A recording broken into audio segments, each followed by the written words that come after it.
Hey exporters, welcome to the American World Trade Chamber of Commerce. We will be running through a tutorial on how to retrieve a certificate of origin, which will be generated using our internationally recognized template.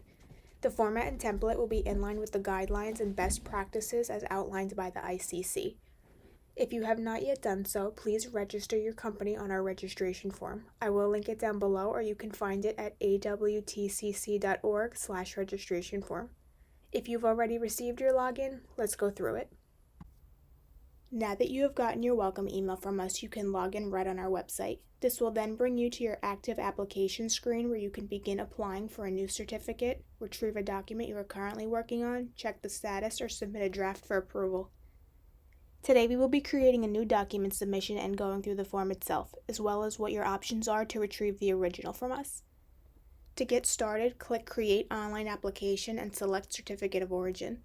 Once you click Apply, you will be redirected to the main application screen. Scrolling down a little bit, you will see the application form itself. We will come back to this top section in a little bit.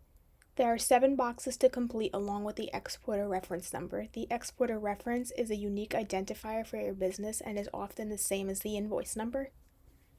In the document itself, you have the first 2 sections where you have your company's address in the first box, the consignor, and where you are shipping it to in box 2, the consignee.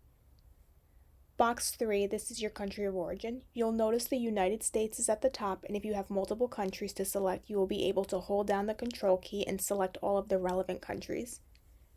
In the event that you do have multiple countries of origin and for different products, you may want to consider outlining the specific origin for each product in box 6.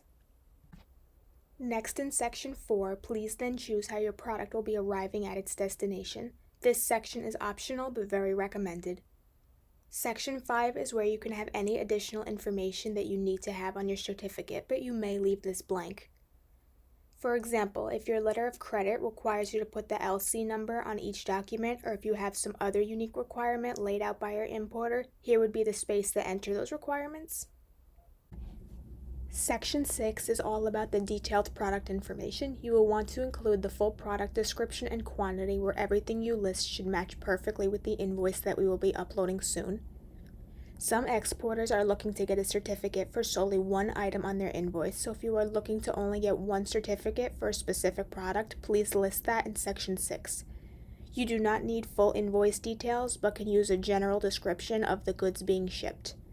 In Section 7, you will be entering the weight of the total shipment being exported. You do not need the breakdown of the individual weights of each item. Now that we have completed the form, we will scroll back up to the top, and from here we can attach the matching commercial invoice by clicking the Select Invoices button. You may upload multiple invoices, but for certificates of origin you will only need one. Underneath, you can select additional documents to upload, and if you need them chamber certified or embassy legalized, you can see a brief description as to what those mean, and we will go into detail in another video. Please note that each document you request to be stamped will add to your total fee.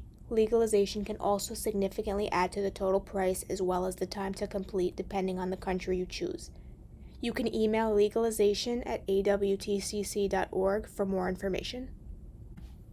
Looking on the right side, you have the comment section where if you have any special instructions or would like to mail the certificate to a different address other than to your address as registered with us, you can let us know in here. Please note that all information that was filled out must be consistent with the invoice, and the invoice itself must include the country of origin.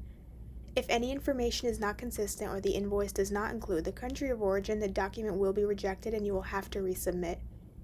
If we need to reject an application, we will not charge you. Once you are ready to submit, please choose whether you would like to print the document yourself, DIY, or have it chamber printed and have us courier it to your address. If you selected DIY, then you will be notified once the chamber has approved your application. On approval, you can log back into your account and in your active applications page, click the issue link to collect your completed document as a PDF. If you have chosen for us to mail your document, you will receive it within the next business day. Please note that there will be a shipping and handling fee. I hope this video was helpful on how to retrieve a certificate of origin after receiving your login credentials. I will link down below our registration form and login pages. Thanks for watching, and we'll see you soon.